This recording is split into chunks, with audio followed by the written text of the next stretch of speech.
नमस्कार. मालिकेच्या पुढील काही भागांमध्ये आपल्याला पाहायला मिळणार आहे की धनूचा संगीत सोहळा आता करायचं ठरवलेला आहे आणि या संगीत सोहळ्यामध्ये खूप छान अशा गोष्टी घडणार आहेत ज्याचा आपण विचारही करू शकत नाही.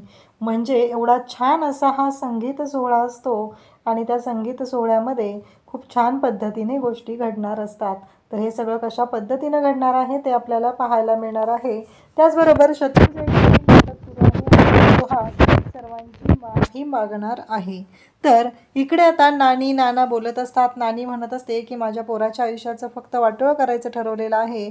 तुम्हाला काही माझ्या पोराचं पडलेलं नाही. हे सगळं नानीचं बोलणं चाललेलं असतं. नानी मात्र भयानक चिडलेली असते. ती म्हणत असते की माझ्या पोराबद्दल तुम्हाला काहीही वाटत नाही. हे नानी बोलत असते. तेव्हा नाना म्हणत असतात की अगं सूर्याचा पण विचार कर ना जरा, कारण सूर्याची अवस्था काय आहे, सूर्याच्या घरची परिस्थिती काय आहे, त्याला आणखी 2 बहिणींची लग्न करायची आहेत.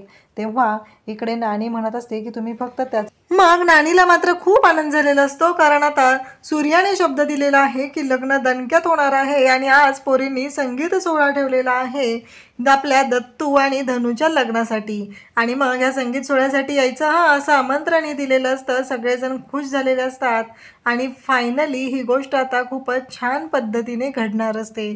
संगीत सोहळा सुरू झालेला असतो. सुरुवातीला अगदी डान्स सुरू झालेला असतो. त्या डान्समध्ये पप्पी, त्याचबरोबर राजू, त्याचबरोबर तेजू आणि भाग्या चौघीजणी खूप सुंदर असा डान्स करत असतात. सगळेजण जाम खुश झालेले असतात. सगळ्यांना आनंद झालेला असतो आणि त्याचबरोबर हे सगळं खूप छान पद्धतीनं घडत असतं.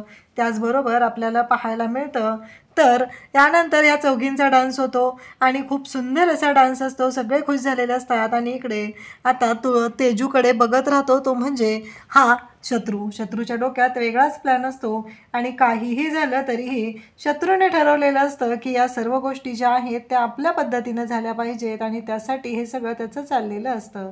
त्यासोबतच इकडे आता शत्रू डान्स करून दमलेल्या तेजूच्या जवळ जातो आणि तिला मात्र तिथे जाऊन तो लगेचच तिला देतो ते म्हणजे पाणी आणि तिला म्हणतो की घे, दमली आहेस ना. तर तेजू मात्र शत्रूकडे पाहत असते, कारण शत्रूमधला हा बदल तिला खूपच वेगळा जाणवत असतो. आणि त्याचबरोबर इकडे आपल्याला पाहायला मिळतं की सगळेजण खूपच खुश झालेले असतात. त्यानंतर आता पुढचा डान्स परफॉर्मन्स होणार असतो तो म्हणजे तुळजा आणि सूर्यादादाचा. ते दोघंही खूप सुंदर नाचत असतात.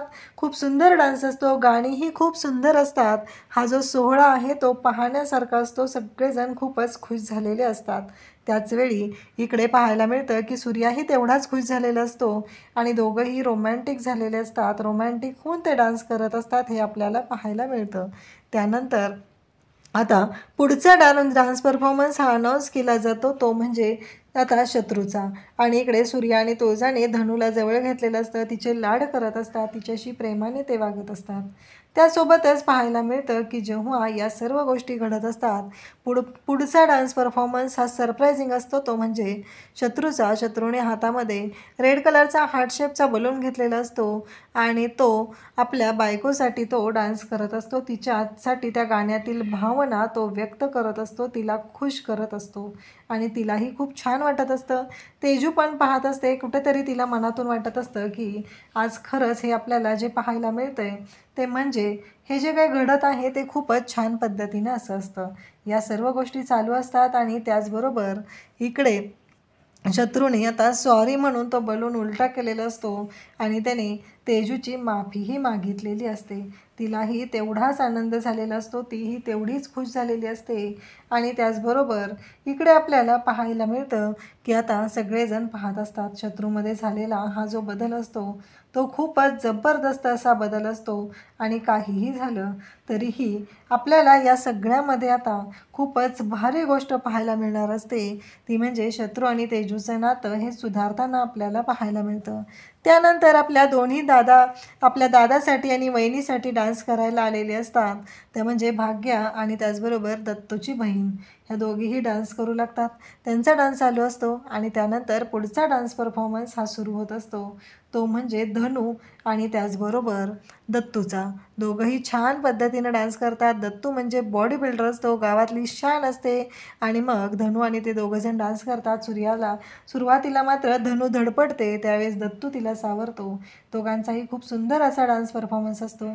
दोघंही एकमेकांच्या जवळ येत असतात आणि त्यानंतर पुढे आपल्याला पाहायला मिळतं ते म्हणजे हे सगळं जेव्हा चालू असतं तेव्हाच तिथे धनू जी आहे ती दत्तूला सावरते, कारण दत्तू पडायला लागलेला असतो आणि ती त्याला सावरते आणि त्याला आधार देते. त्यानंतर पुढचा जो डान्स परफॉर्मन्स झालेला असतो तो पाहून सगळेजण खुश झालेले असतात, कारण कुणालाच विश्वास बसत नसतो की एवढ्या छान पद्धतीने हा डान्स परफॉर्मन्स होईल असं कोणालाही वाटलेलं नव्हतं. आणि त्याचबरोबर आता सगळा संगीत सोहळा हा संपन्न झालेला असतो. सगळेजण मात्र जाम खुश झालेले असतात, सगळ्यांना खूप भारी वाटत असतं.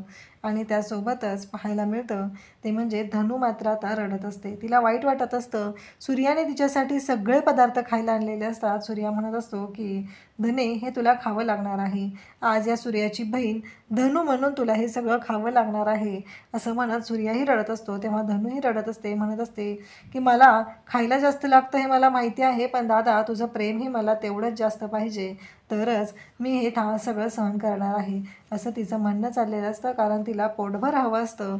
आणि ती म्हणत असते की तुम्हाला वाटत असेल की मी अशी आहे, मी तशी आहे, हे ती बोलत असते. तेव्हा सूर्या म्हणत असतो की किती मोठी झालीस गं, कधी एवढी मोठी झाली तेही मला कळलं नाही असं सूर्या बोलत असतो.